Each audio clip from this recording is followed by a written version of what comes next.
Bem, boa tarde, meus amigos, boa tarde, minhas amigas.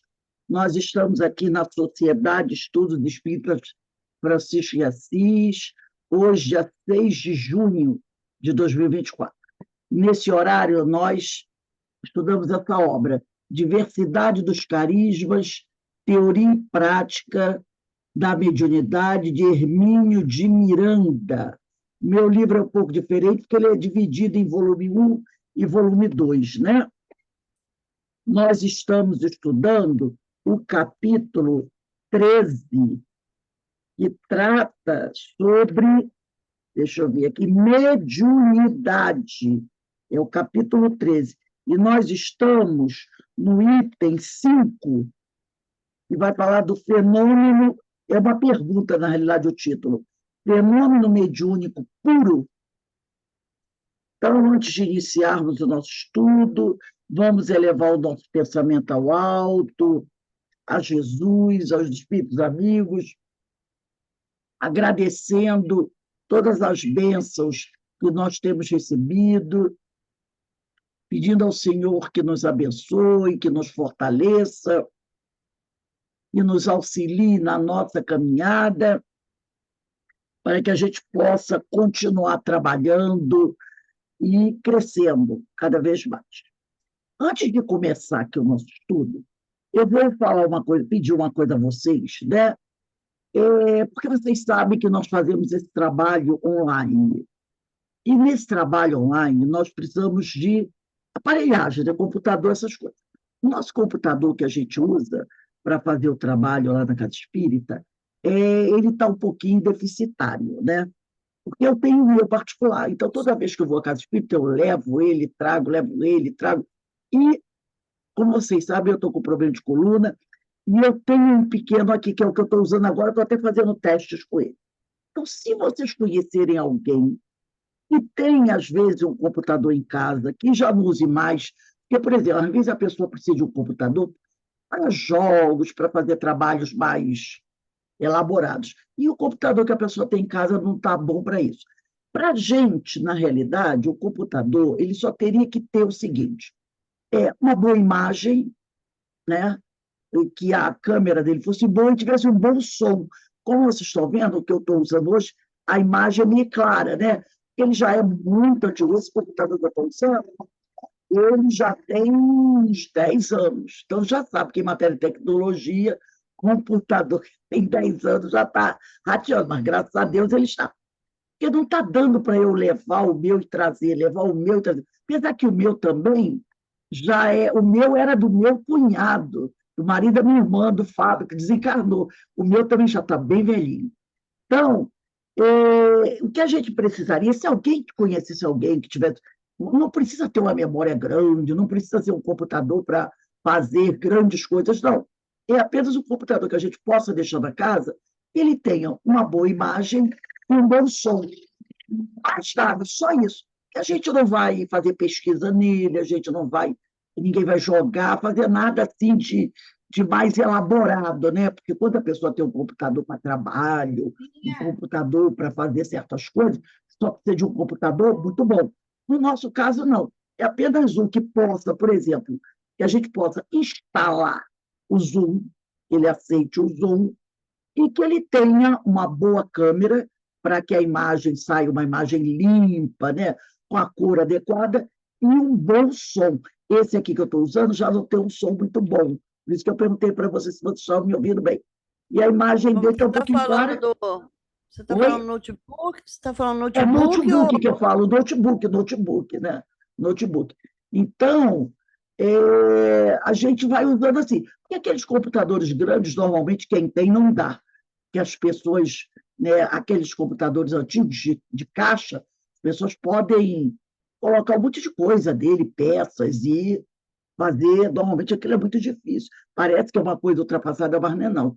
Todo mundo que trabalha com esses computadores, que joga, tem aqueles computadores. Meu cunhado, meu genro mesmo, ele trabalha e joga, o dele é daqueles de torre, antigos, né? Que eles podem ali incrementar. Então, para a gente seria mais assim, um notebook que tivesse um bom som e uma boa câmera. Agora, a memória não precisa ser muita, basta que ele possa receber o Zoom, né? Porque está um pouco difícil. E a gente não tem condições, a casa não tem condições agora de adquirir um computador, tá? Então, se souberem de alguém aí, vocês falem comigo, que a gente paga o frete, se o pessoal puder doar, né? Já vai nos ajudar bastante. Então, vamos lá, vamos iniciar aqui o nosso estudo. Item 5, fenômeno mediúnico puro. É uma pergunta, fenômeno mediúnico puro? E aí o Hermínio diz assim, isso nos leva a uma recíproca não menos autêntica. Será que todo fenômeno mediúnico é puro?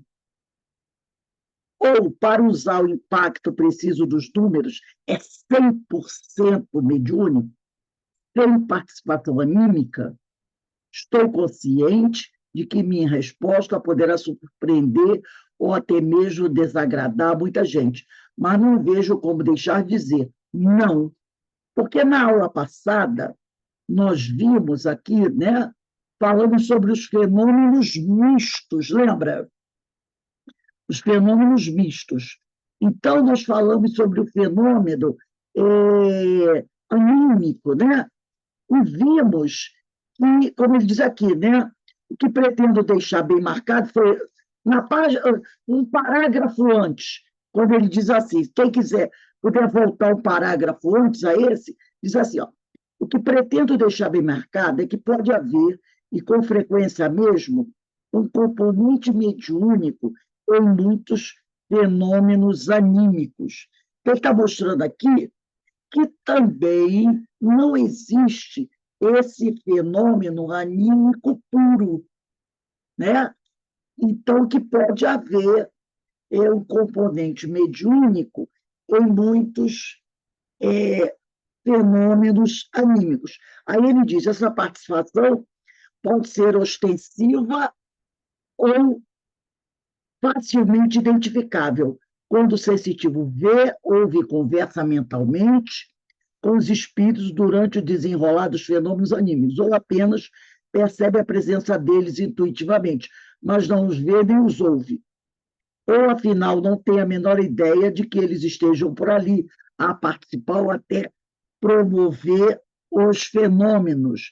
É difícil, portanto, no estado atual dos nossos conhecimentos, determinar com maior precisão até que ponto o fenômeno anímico traz consigo um componente mediúnico, ou seja, a participação de espíritos desencarnados. Então, ele mostra aqui que não existe esse fenômeno anímico puro, como também ele está dizendo agora, no item 5, que não existe esse fenômeno mediúnico puro. E aí ele vai explicar, né? Como ficou dito a Lures, no meu entender, não há fenômeno mediúnico puro. Eu estou no item 5, tá? Segundo parágrafo. Pois haverá neles sempre um inevitável componente anímico. Quer dizer, o médium, de alguma forma, sempre vai interferir no fenômeno mediúnico. A razão é simples, direta, objetiva e irrecusável.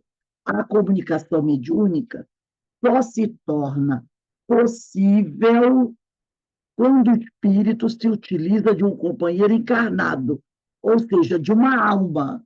Alma quer dizer, anima, é igual espírito encarnado, como a conceituaram os espíritos. É o que está dito, sem rodeios, nem meias palavras, na resposta à questão número 134 de O Livro dos Espíritos. Olha a pergunta de Kardec. E a alma? Perguntou Kardec. A resposta dos espíritos. Um espírito encarnado, responderam os espíritos. De que maneira iria um ser desencarnado, quer dizer, um espírito, um outro sistema? Estamos chamando de habitante da realidade 2. Lembra que ele falou de habitante da realidade 2 é aquele espírito a realidade 2 é o mundo dos espíritos. Realidade 1 é o mundo físico. Então, ele chama de Realidade um, nosso mundo.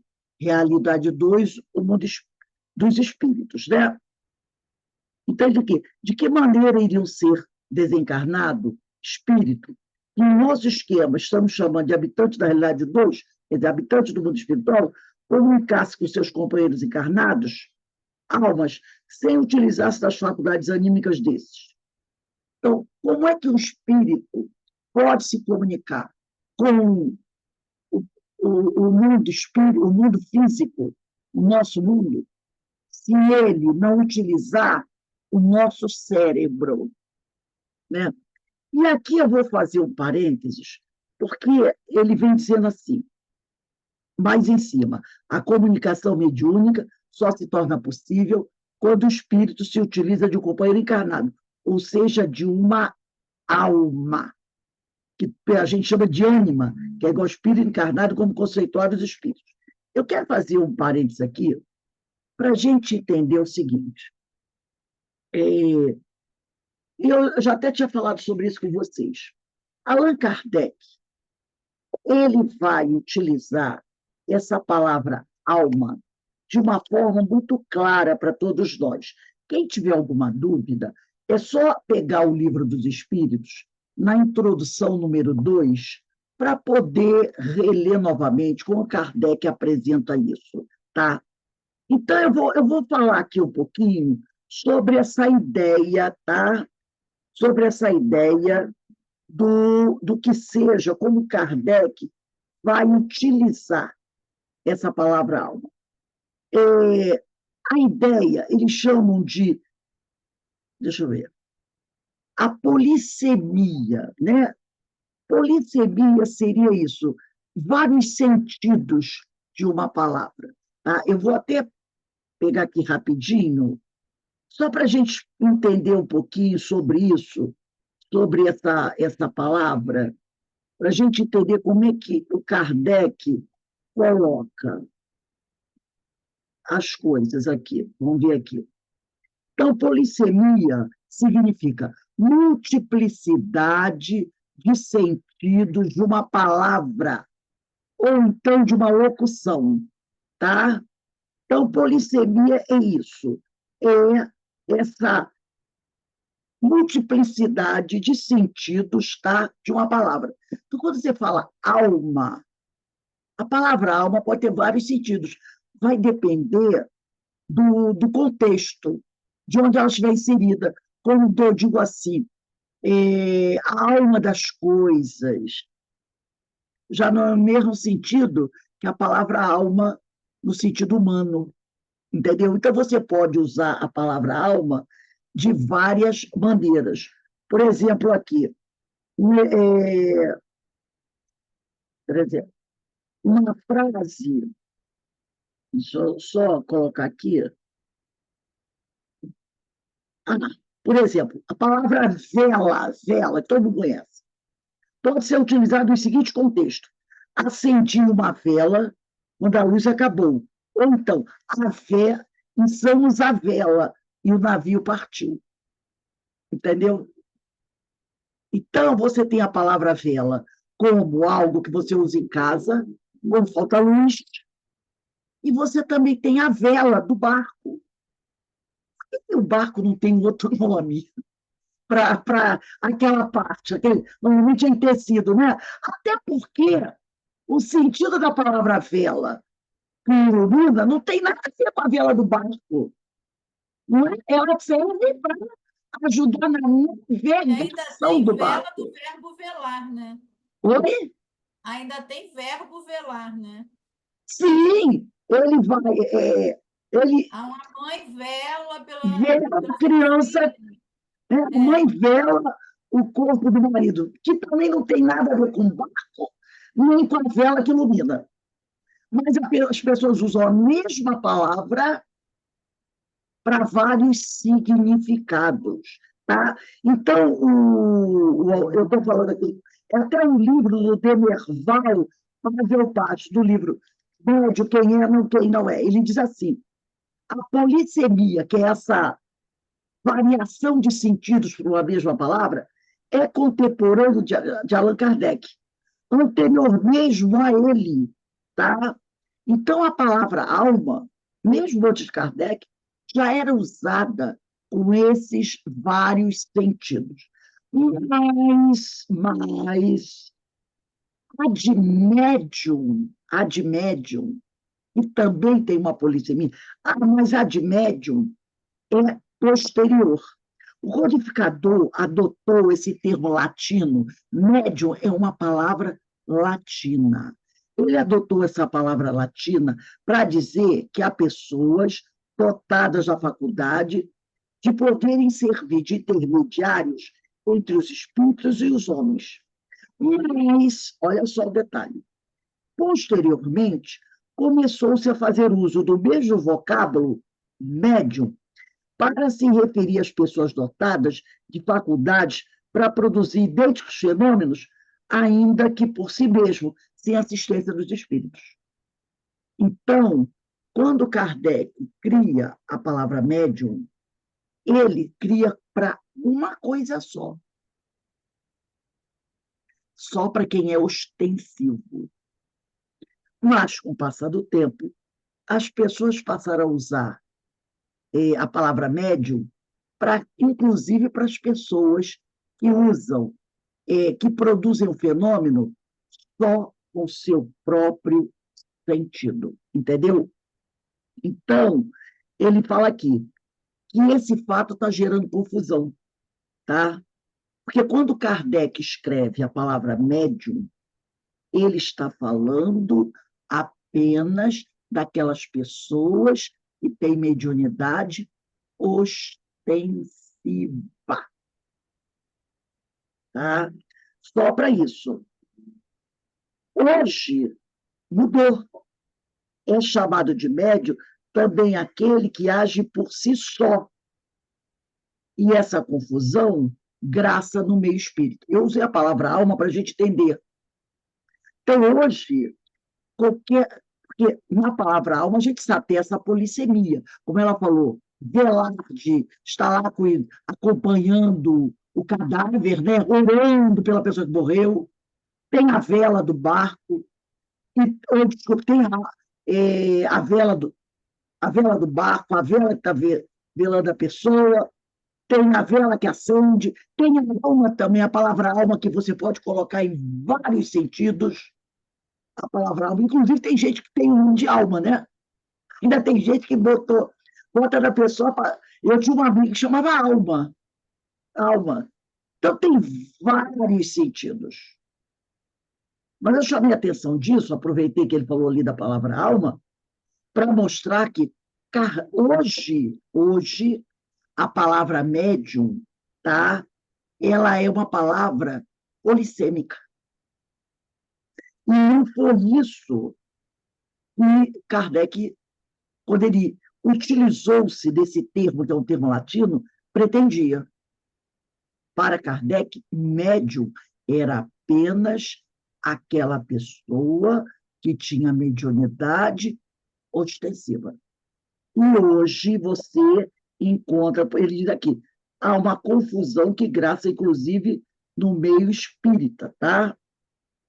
E ele diz assim, por isso se nos afigura não apenas justo, mas necessário o estudo em torno do assunto para se lutar no sentido de que, pelo menos nós, os espíritas, retornemos ao uso da palavra como verteu da fonte. Afinal, Kardec não está superado, né?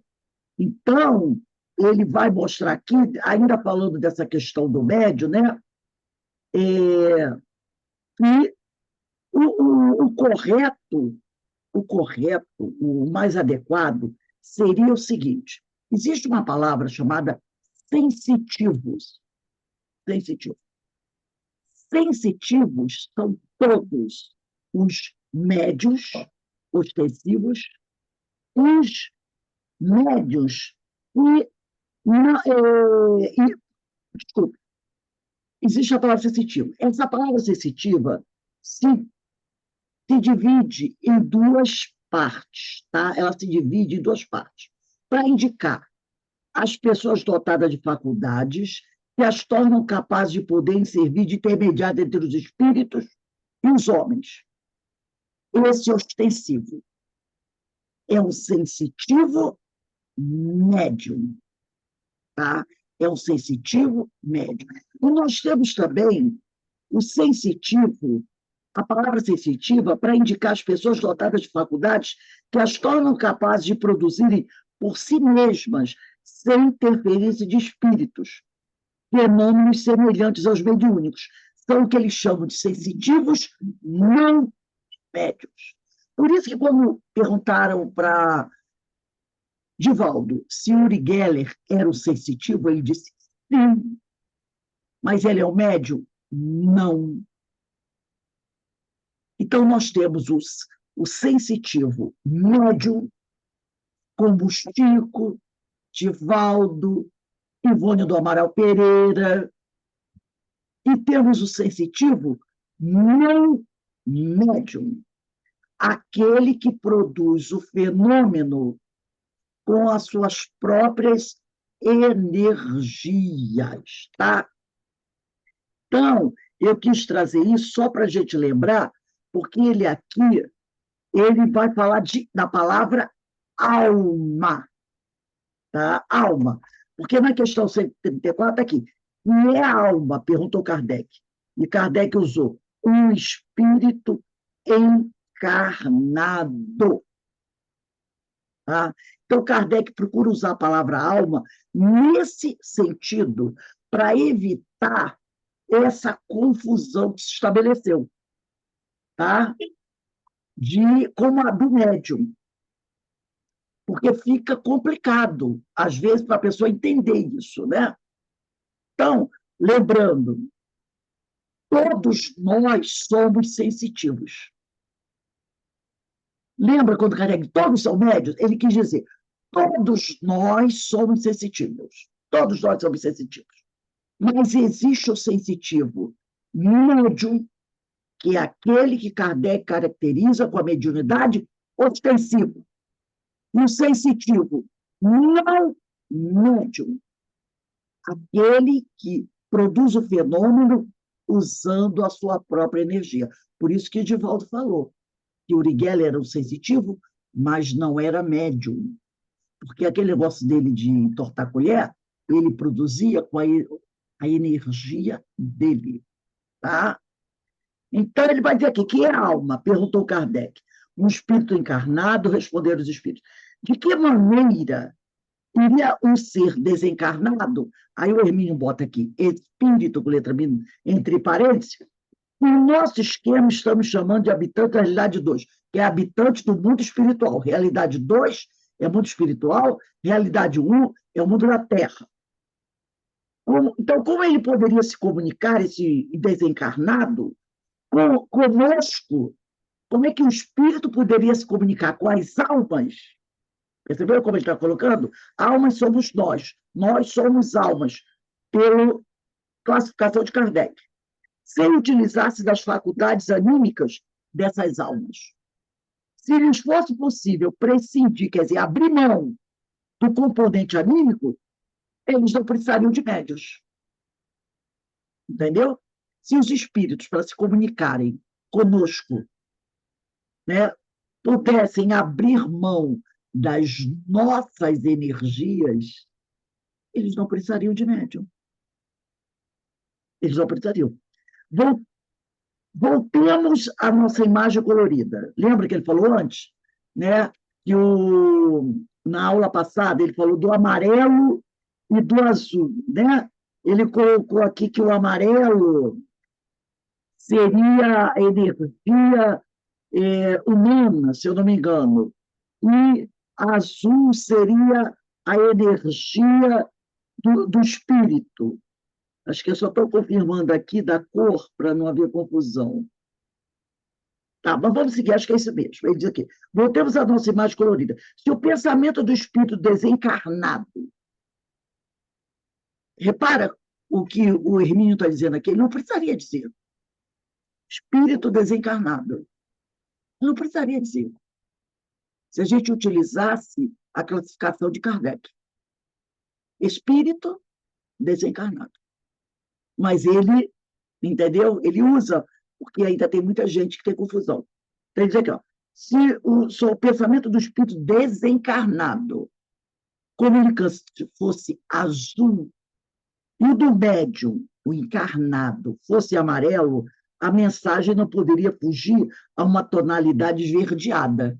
Porque se você mistura o azul com o amarelo, fica meio esverdeado. O ideal, por certo, é o de que a tonalidade seja a mais suave possível, a fim de que predomine o azul. O ideal é que, já que o médium vai interferir, a gente sabe que o médium vai interferir, então, se você tem entre o amarelo e o azul misturados, vai dar verde, a tonalidade, qual é o ideal? Que seja o mais azul possível. O que é o mais azul? Mais componente espiritual do que anímico. Entendeu? Com pouca interferência humana. Então, mais azul. Esse seria o ideal. A fim de que predomine o tom azul, que é o do desencarnado no verde. Resultante, esforçando-se o médium para que a sua cor amarela seja o mais pálido possível, evitando influenciar o azul espiritual que está sendo pingado no seu frasco anímico amarelo. Então, o ideal é que o médium, na hora da comunicação, influencie o menos possível.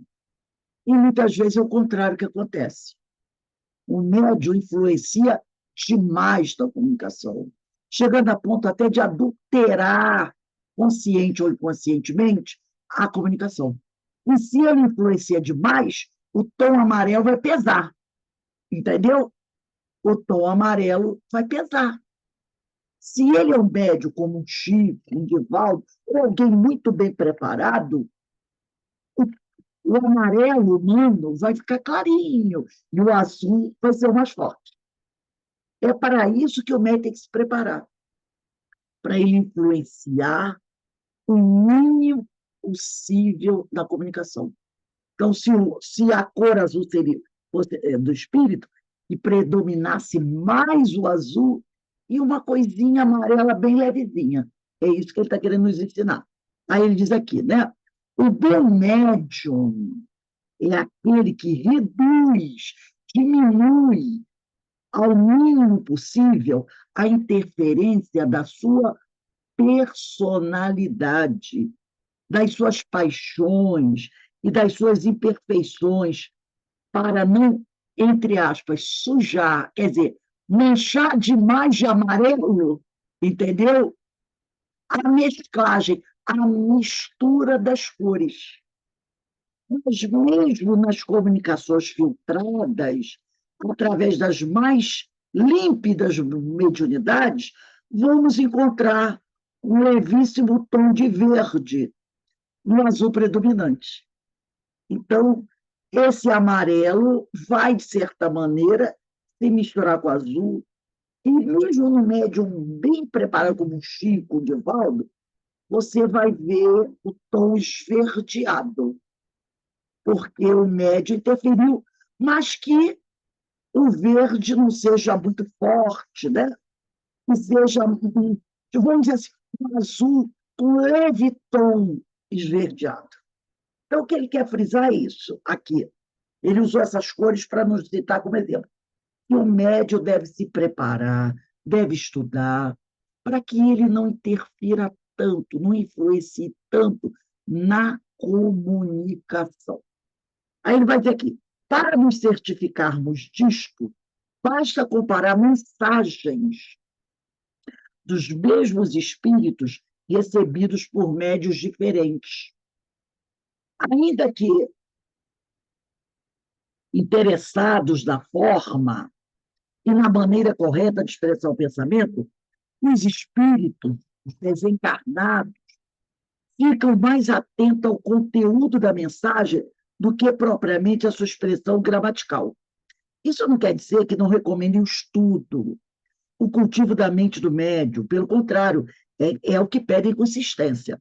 No entanto, o espírito, como o doutor Bezerra de Menezes, por exemplo, tanto pode perfeitamente transmitir seu pensamento em toda a sua pureza pelo médio modestíssimo de um grupo lá da roça, de um grupo roceiro, como através dos intermediários mais sofisticados e cultos dos grandes centros, desde que as condições de dedicação, boa vontade e fidelidade sejam atendidas. Então, ele pode pegar um médium que mora lá no interior, e não tem nem muita cultura, e um médium da cidade grande, muito estudioso. E ele pode mandar a mensagem dele pelos dois. Pelos dois. Não tem problema. Desde que o médium seja um médium disciplinado, estudioso, com uma moral, né, que se destaque, que tenha boa vontade e fidelidade, a mensagem vai chegar. Mesmo que o médium que vive na roça use palavras não muito elegantes, entendeu? Use palavras não muito elegantes, porque ele não é um médium, não é alguém que tenha estudado muito, né? Que tem um vocabulário bonito, como o outro que tem muita cultura.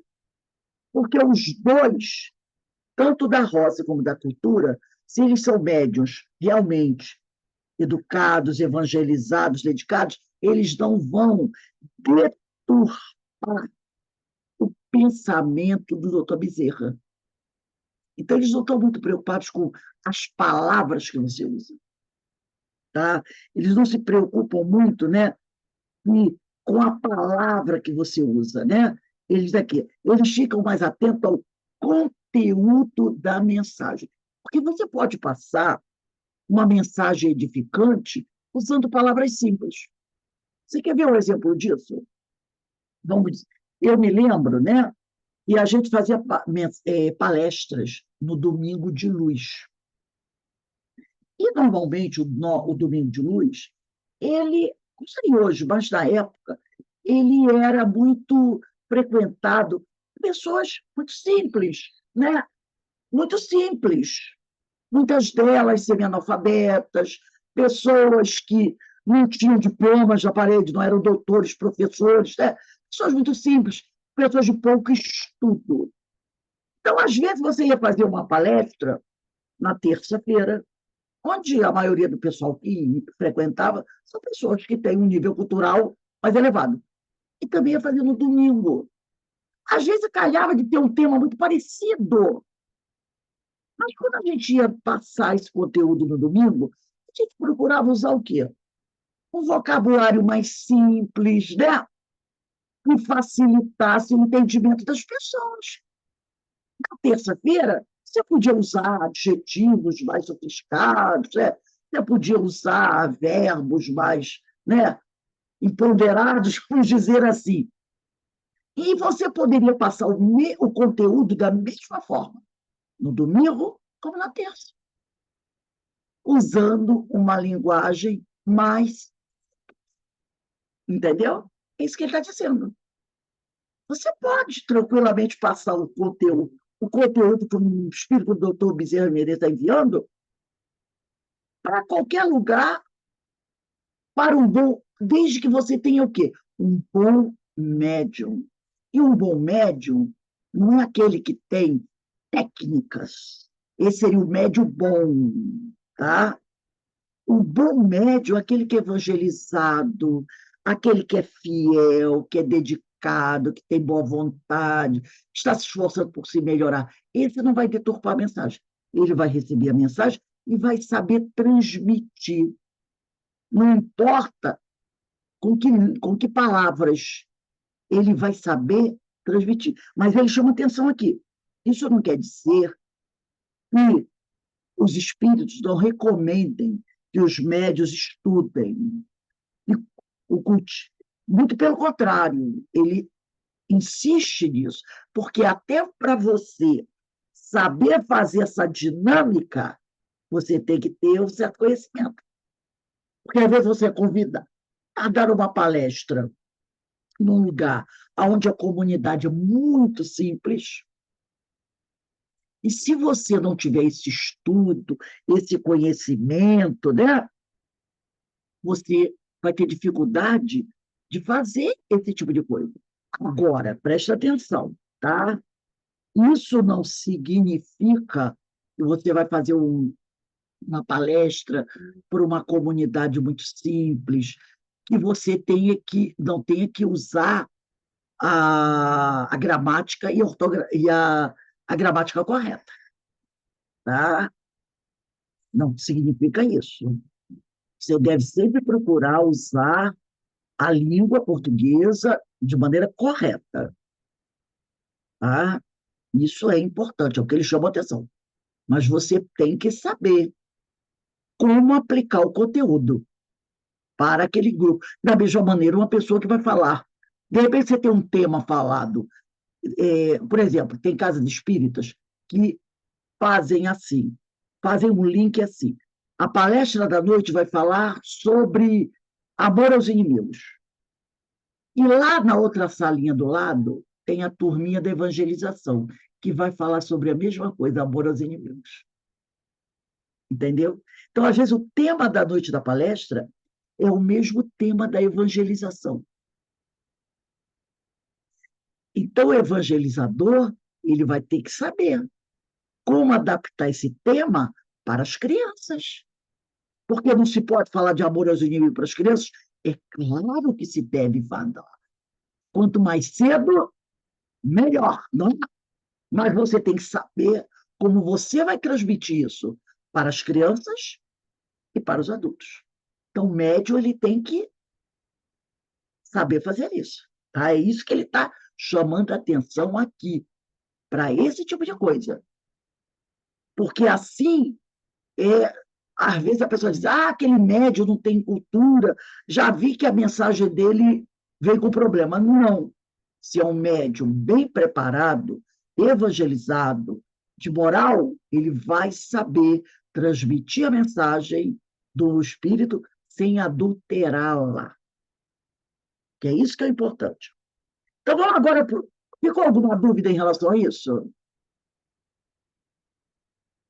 Às vezes pode parecer que o assunto não é importante, mas é importante sim, gente. Isso é muito importante, tá? Para evitar até o preconceito que às vezes as pessoas têm. Na casa espírita é uma que trabalha psicografia ou psicofonia, me chega uma mensagem através de um médium que não tem muita cultura, assim, não estudou muito tempo. Aí o pessoal diz, não, esse médium aí só tem mal porcamente o primário. A mensagem que ele está trazendo, a gente não tem nem que levar muito a sério. Não é bem assim. Rose, Oi, eu tenho fala. uma dúvida. Tenho uma dúvida. E sobre aqueles irmãos que trabalham em Umbanda, que recebem e não se lembram de nada? Assim eles dizem, né? Que trabalha em banda, o que você falou mais? Que recebem as entidades e Sim, dizem os que não lembram de espíritos. nada. Sim. Olha, a mensagem pode chegar através deles, como chega numa reunião casa espírita. Eu já fui à casa de Umbanda, já fui. Tinha até uma, eu esqueci o nome Mas, dela. mas acontece isso do médium não lembrar de nada? Pode acontecer sim, pode Mas acontecer. não é O médium perigoso não tem isso? a lembrança do que foi dito, pode acontecer. Até o médium espírita também pode acontecer. Se não houver necessidade, se a espiritualidade achar que ele não tem necessidade de lembrar, não vai É, lembrar de porque na nada. mesa muita coisa é esquecido, né? A gente não E é fica. durante o sono, quando você tem desdobramento durante o sono, você acorda com aquilo lembrando. Daqui a pouco você esquece, você fica Tome. revoltada. Meu Deus do céu, porque não há a espiritualidade não recomenda, de repente, que você lembre que aquela mensagem é para o espírito, não para a personalidade. É uma Entendi. mensagem para você. Vai ficar armazenado no teu inconsciente. Mas você não tem que lembrar agora. Porque, de repente, aquela mensagem ela tem um objetivo, vamos dizer assim, para te eclodir mais tarde. Então, às vezes, no desdobramento, a gente tem contatos com a espiritualidade e você, às vezes, acorda dizendo, poxa, eu tive um sonho legal, mas não lembro nada. Não É acontece isso? verdade. Mas você sabe que Acontece. foi legal. As Aham. casas de Umbanda também fazem trabalhos belíssimos Telco, é Templo Espírita União Casa de Oxóssi, acho que é um negócio assim, lá na Tijuca. Eu estive lá, estive conversando com um companheiro lá, e ele me falou coisas assertivas. Estive umas 2 vezes lá, entendeu? E o amigo Entendi. espiritual disse coisas muito bem colocadas e que eu precisava ouvir. De Ah, forma que bom. clara, do jeitinho dele lá. Mas ele disse coisas assertivas, tá? Então a gente também não, a gente tem que respeitar. Espiritualidade, ela trabalha, né? Quem leu esse livro aqui do Divaldo? Quem não leu, leia, tá? Esse aqui, ó. Esse livro aqui vem derrubar muitos preconceitos, tá? Loucura e Obsessão, de Manuel Filomeno de Miranda. Leiam esse livro. Quase todo o trabalho desse livro é feito numa casa espiritualista, uma casa de Umbanda. Doutor Bezerra e Manuel Filomeno de Miranda estão lá. Loucura e Obsessão. E traz ensinamentos, olha, maravilhosos. Então, leia esse livro. Tem o espírita que tem preconceito contra casas de Umbanda, né? Leia esse livro. E você vai tirar seus preconceitos. Tá? Eu digo para vocês, eu tinha minhas reticências. Um monte de reticências eu tinha. Tem muitos anos isso. Eu tinha um monte de reticências. Li esse livro, eu falei, gente, não é que é bom o negócio? O trabalho lá, eu não tinha conhecimento. O máximo que eu entrei na minha juventude foi umas 2 ou 3 vezes, eu sempre tinha uma certa dificuldade, né? E depois que eu li esse livro, ó, então a gente tem que respeitar, né? Agora vamos para o item 6, mecanização da mediunidade. O Hermínio diz assim, dizíamos há pouco que a comunicação mediúnica só se torna possível quando o espírito se utiliza de um companheiro encarnado. Examinemos isso de outro ângulo. Não duvido que seja possível um dia no futuro, é isso que ele quer dizer, talvez não muito distante, inventar aparelhos eletrônicos capazes de participar do processo da comunicação espírita. Aliás, ao escrevermos este livro, em 1984, quer dizer, há 40 anos atrás. Esse livro aqui foi escrito há 40 anos atrás, tá? Em 1984. Temos notícia de esforços bem-sucedidos nesse sentido. O que, afinal, não representa surpresa, representa surpresa totalmente imprevista, quando nos lembramos que as manifestações inteligentes, em meados do século XIX, ocorreram através de toscos objetos inertes. Então, realmente, ele diz aqui, mas por que ter essa surpresa? Já que as pessoas antigamente usavam também aparelhos, não era? Para a comunicação, quando o negócio começou, com cestinha, era um aparelho, era um instrumento. Então, ele diz aqui, que lá de meados do século XIX ocorreram as manifestações inteligentes, né? Através de toscos objetos inertes. Porque inerte, sem vida, né? Tabuinha, pauzinho, prancheta, não é assim? E aí ele diz aqui, aí ele vai dizer aqui, com as mesas girantes, e posteriormente a cestinha de Vibe. E ainda hoje, a prancheta, conhecida mundialmente pelo nome de Ouija, né? Porque tem pessoas, né, que usam essa Ouija, né? É uma tábua com umas letras, né? Assim, aí tem tipo assim, um mouse, como se fosse um mouse, que ela vai apontando para aquelas letras em forma em frases. Hoje em dia é chamado de prancheta, tábua de Ouija. Bem como copinho emborcado sobre uma superfície plana e outros dispositivos semelhantes. A ideia não é nova. Em meu livro, O que é fenômeno mediúnico, especulo acerca da verdadeira natureza do misterioso instrumento bíblico conhecido pelo nome de Urim, que, a meu ver, era uma prancheta para trabalhos mediúnicos. Né? Então, isso vai aparecer lá no Antigo Testamento. Em todos esses casos, porém, continuo entendendo ser indispensável a presença de alguém dotado de certas faculdades especiais, né?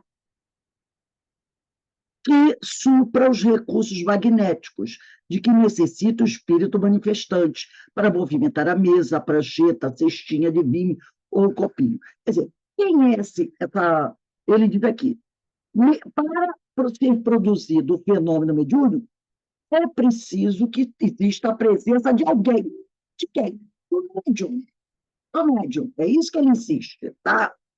É de supor-se que o mesmo recurso seja necessário para movimentar a aparelhagem mediúnica. Por exemplo, dizendo aqui, se o pessoal daquela época ia para aquelas reuniões, né? Aí naquelas reuniões botava um copinho e as letras do alfabeto. E o copinho ia lá, queria escrever alma. Aí o copinho, o médium botava a mão, que não precisava ser totalmente sobre o copo, a mão ficava aqui, ó, um pouquinho acima da caixinha, da cestinha, do que fosse, do objeto. E o objeto ia para a letra A, L, M, A. Aí alguém escrevia lá, alma. Dava um trabalho para fazer uma frase. Ele diz, se para esse tipo de comunicação, que era comunicação das mesas girantes, lembra que as mesas também batiam no chão? Eles diziam, uma pancada letra A, 2 pancadas é B, 3 é C. Se existia ali um médium doando fluido para o efeito acontecer, ele está querendo dizer o seguinte, e, no caso, se for utilizado uma aparelhagem eletrônica para fazer a comunicação, também vai precisar do médium, da presença do médium. Entendeu? É isso que ele está querendo dizer. Essa comunicação através, de repente, de uma televisão, de um computador, né? Tinha uns Formiga, não sei se vocês chegaram a conhecer o Formiga, era um palestrante espírita. E o Formiga dizia que, às vezes, ele estava no escritório dele, ele entrava no escritório dele e o teclado do computador dele estava fazendo barulho e as teclas se movimentando. E quando ele chegava na tela, tinha uma mensagem. Então, ele está querendo dizer o seguinte, não tem, pessoal, transcomunicação, ele diz, mesmo a comunicação vindo através do aparelho eletrônico, com necessidade da presença de um médium. Então, ele diz aqui, é de supor-se que o mesmo recurso seja necessário para movimentar a aparelhagem eletrônica, que continuará sendo apenas um instrumento destinado a facilitar a comunicação. A aparelhagem eletrônica vai servir apenas para facilitar a comunicação entre as duas faces da realidade. A realidade 1, que é o nosso mundo, e a realidade 2, que é o mundo espiritual. Aí ele diz aqui, facilitar a comunicação entre as duas faces da realidade, ainda que mais sofisticado e talvez mais eficiente. A cestinha utilizada por Allan Kardec, e através da qual os espíritos produziram a síntese monumental de O Livro dos Espíritos, só se movimentava quando as meninas médiuns tocavam com a ponta de seus dedos. Então, elas tocavam com a ponta dos dedos na cestinha, né? As mesas girantes batiam o pé marcando as letras pelo seu número de ordem no alfabeto, enquanto um grupo de pessoas reunidas à sua volta criava condições necessárias para isso, fornecendo o que, à época, costumava se chamar de fluidos. Então, mesmo sendo instrumento, aparelho eletrônico, a necessidade de um médium para doar os fluidos será necessária. Não se pode abrir a mão. O aparelho, assim como a mesinha, é apenas um intermediário, como um médium é, quando ele dá a psicofonia. Então, agora a gente vai entrar no item 7, Piricon. Com relação ao problema do intercâmbio com os seres desencarnados por processos eletrônicos, recomendo ao leitor o excelente livro de Dr. Hernani Guimarães Andrade, que é esse livro aqui, Morte, deixa eu botar aqui, Morte, Renascimento e Evolução, em especial o capítulo 9, O Espírito. Eu vou ler um pedacinho aqui desse capítulo 9, tá?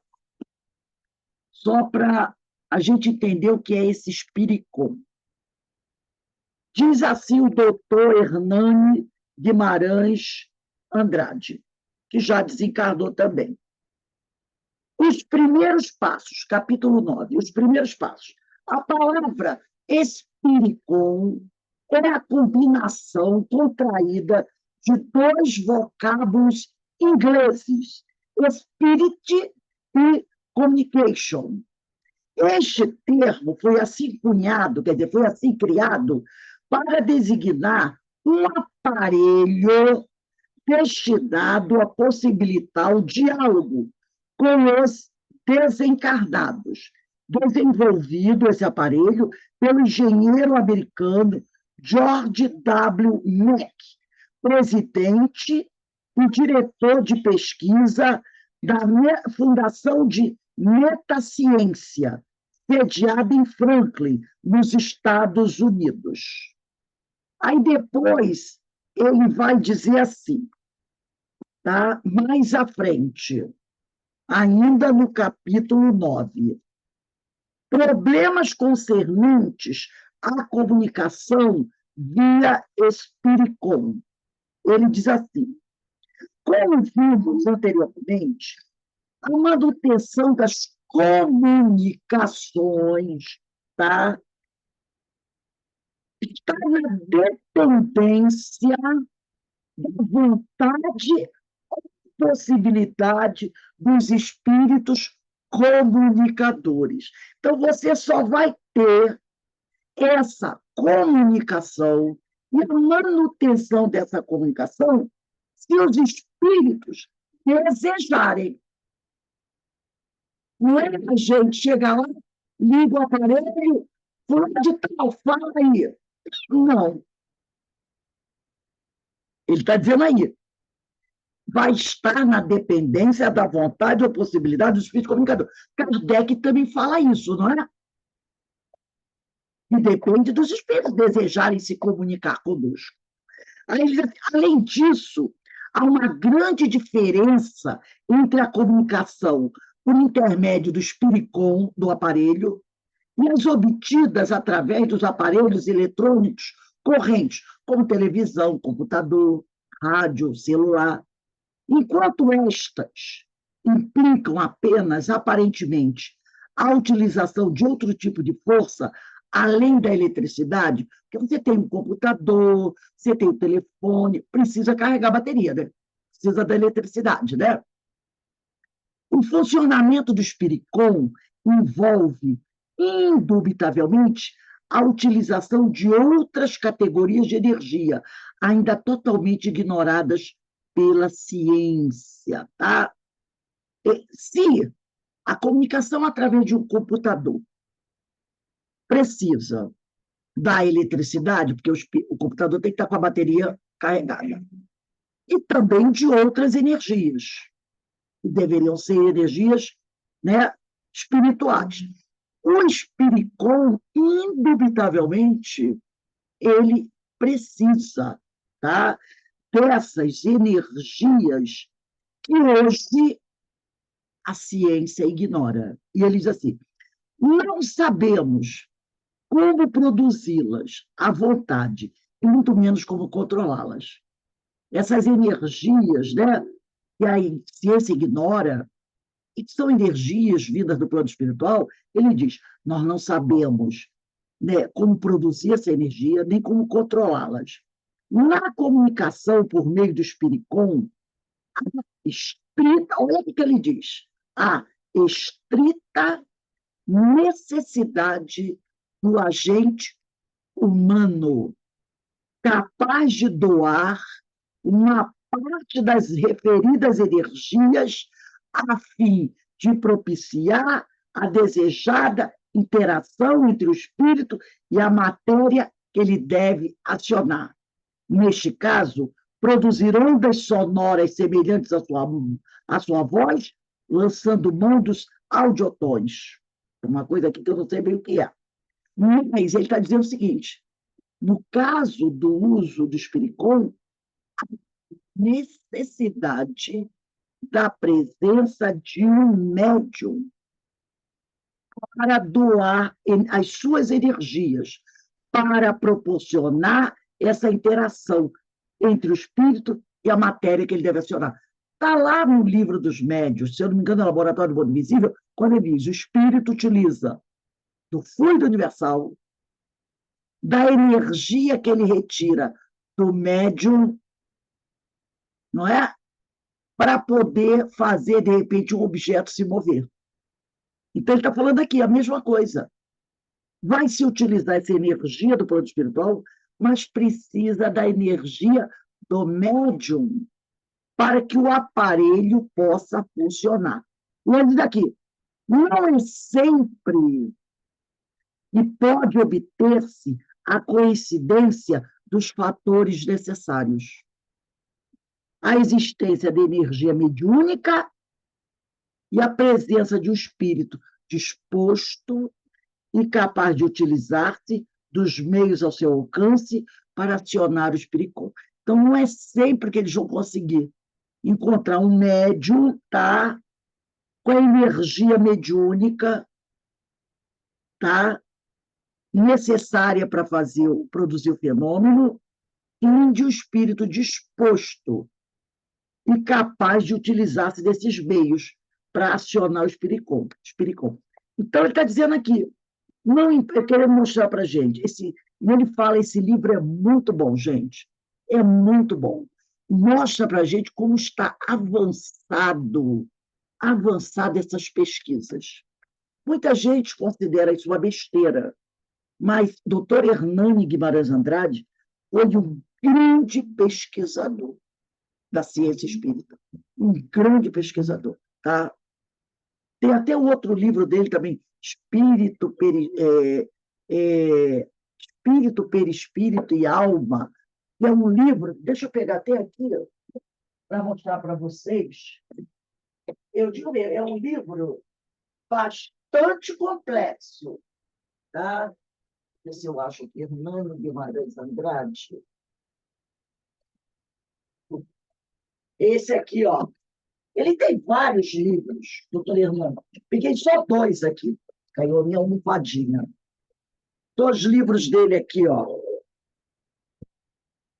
Esse aqui, Parapsicologia Experimental, é um deles. E outro, esse aqui, ó. Espírito, Perispírito e Alma. Gente, esse livro é fabuloso. Mas, sabe, é aquela coisa muito complexa. Mas dá para a gente já aprendendo muita coisa nele. É ensaio sobre o modelo organizador biológico. Ensaio espírito, perispírito e alma. Ensaio sobre o modelo organizador biológico.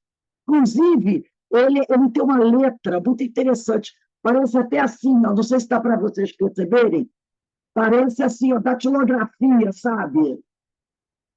E eu não sei nem se tem publicação nova, mas esse livro é um ensaio sobre o modelo organizador biológico. Espírito, perispírito e alma, Dr. Hernani Guimarães Andrade.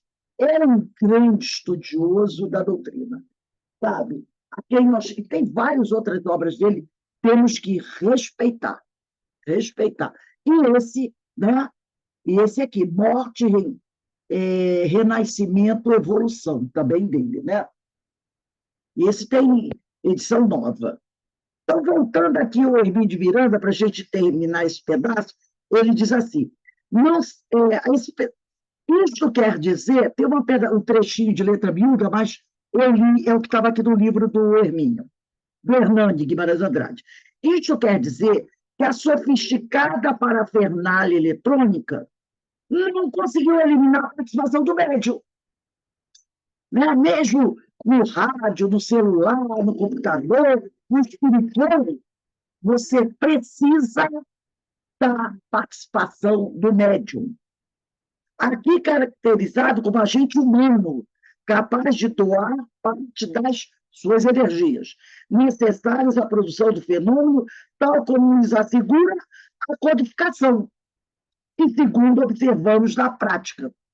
E já que estamos no livro do Dr. Hernani em mãos, aproveitamos a oportunidade para outra interessantíssima observação e, de novo, nos reportemos à codificação, quando nos ensina insistentemente que a linguagem do espírito é o pensamento. Se eu não me engano, é a questão 225 de O Livro dos Médiuns, se eu não me engano, que fala sobre isso. Vou só pegar aqui rapidinho. Acho que é sim. É um texto até do Erasto, né? 225. É isso mesmo. 225, né? É questão é uma questão bem grande, tá? Bem grande, que fala sobre isso. 225 de Livro dos Médiuns. Já até falei para vocês estudarem essa questão.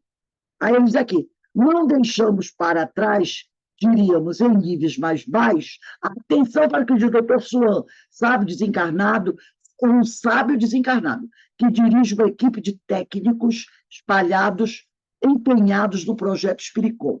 Esse espírito, Dr. Suan, diz assim, nós deixamos para trás, diríamos, em níveis mais baixos, muito do uso da chamada voz. Nosso trabalho é feito principalmente de energias do pensamento ou da mente. Chamam a eles pensamento, porque isto é como vós a entendeis. Mas deixe-nos dizer que essas são energias da mente, dirigidas em um certo foco ou um certo padrão. Tal como na mediunidade, o problema continua sendo, portanto, o de converter energias mentais, pensamentos em palavras faladas, no caso do Espiricom, ou faladas escritas, quando a comunicação é dirigida através do médium. Aqui eu não vou ler agora, mas vocês podem colocar aqui, ó, Livro dos Médiuns, 225, tá? Livro dos Médiuns, 225. Então, ele está dizendo isso, né? O problema continua sendo, portanto, o de converter energias mentais, que é o nosso pensamento, porque o nosso pensamento são energias mentais. Então, converter o nosso pensamento em palavras faladas ou faladas e escritas. Eles usam o Espiricom, mas o médium faz isso, não faz? O médium faz isso. Quando a comunicação é dirigida através do médium. Isso tudo quer dizer uma só coisa, que o espírito desencarnado precisa, isso é bom a gente sublinhar, o espírito desencarnado precisa de certa cota de magnetismo ou energia vital do ser encarnado para manifestar-se, movimentando objetos ou instrumentos a isso destinados. Então, o espírito sempre vai precisar, tá, de uma parte do nosso magnetismo ou da nossa energia vital para poder se comunicar ou movimentar qualquer objeto ou instrumento. Nem sempre a pessoa que fornece tais recursos magnéticos tem consciência da sua participação do fenômeno, como costuma ocorrer nos casos de poltergeist, na maioria dos quais somente se identifica com precisão o doador de fluidos quando afastada determinada pessoa. Os fenômenos cessam, como por encanto, e às vezes acompanham a pessoa para onde ela for. Né? Aí ele diz aqui, vê a respeito dos antológicos estudos de Ernesto Bozano, que me veio às mãos em tradução francesa sobre o tipo de fenômenos de Antise. Então, às vezes, a pessoa nem sabe que ela é doadora.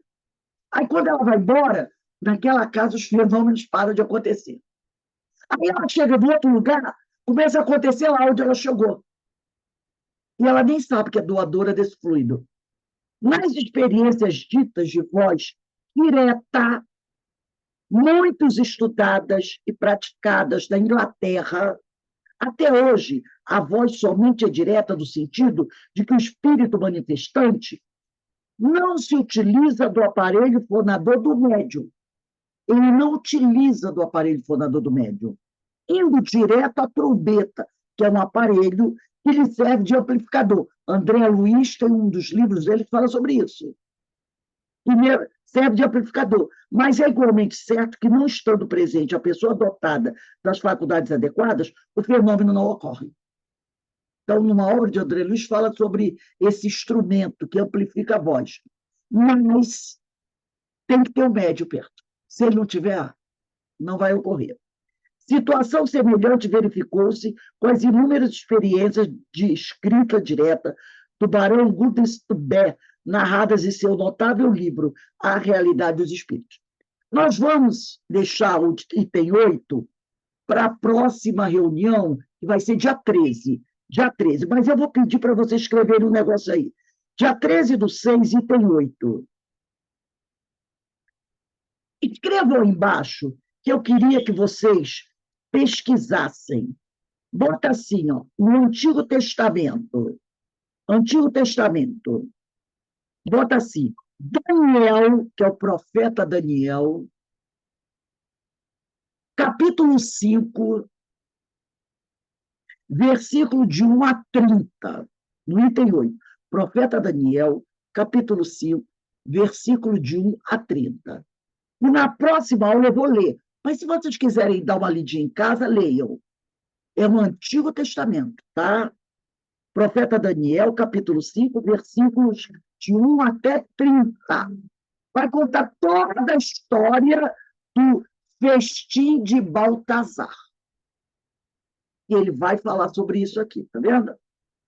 Então, gente, a gente vai encerrando aqui essa nossa aula de hoje, agradecendo a Deus, agradecendo a Jesus, que nos proporciona, né, essa oportunidade de aprendizado. Quanta coisa importante a gente vem falando aqui para o trabalho mediúnico, que os médios precisam conhecer, saber como é que o fenômeno ocorre, tá? É preciso. As pessoas vão dizer, ai, mas isso é muito complicado, não sei o quê, não sei o quê. Mas esse fenômeno não ocorre com o gatinho que você tem, não com o amiguinho da Vera Eckert, que está ali se preparando para um dia, quem sabe, né? Então, não é com ele agora, é conosco. Então, a gente tem que saber como é que esse fenômeno acontece, gente. Porque você pode ser perguntado por alguém e você vai dizer, não sei não, eu faço assim, mas não sei como é que é não. A gente precisa saber como esses fenômenos acontecem. Tá? Outra coisa, vocês viram o apoio que eu pedi? Eu pedi o apoio para a próxima aula, que vai ser a aula do nosso livro Primícias do Reino, tá? Que a Denise não vai poder dar aula hoje, eu vou dar. Aí eu citei aí Evangelho, botei Fonte Viva, eu tinha botado também Livro dos Médios, mas o Livro dos Médios seria mais para essa aula mais à frente. Então, nós deixa o Livro dos Médios já marcadinho, tá? Eu acho que sim, é tanta coisa que a minha cabeça fica meio atarantada, né? Então, deixa o livro dos médios já marcadinho aí, e a gente também. Ah, parece que o livro dos médios, deixa eu só ver. Ah, o livro dos médios é para amanhã, no estudo da obsessão e desobsessão. Mas já que eu já marquei aí, já deixo. Se eu não me engano, eu mandei o livro dos médios, né?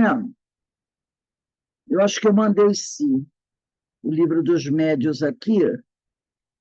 Esse livro dos médios aqui é para amanhã, que eu troquei tudo. Eu vou querer o Evangelho, Fonte Viva, Caminho, Verdade e Vida, tá? Quem quiser botar aí, ó, Fonte Viva é capítulo 56. E Caminho, Verdade e Vida é capítulo 110. Então, Fonte Viva é 56, Caminho, Verdade e Vida é 110, tá bom? Então, eu vou encerrando aqui, agradecendo a Deus pela oportunidade que Ele nos dá de estarmos estudando, procurando melhorar cada vez mais, não é? Que o Senhor nos abençoe, que o Senhor nos ilumine. Eu vou, não vou nem, vou compartilhar, vou dividir aqui, deixa eu ver, eu nem sei o que eu vou fazer, tanta coisa, o tempo está tão exíguo. Não, eu não vou encerrar agora, não. Vou ficar por aqui mesmo. Vou só parar com a gravação.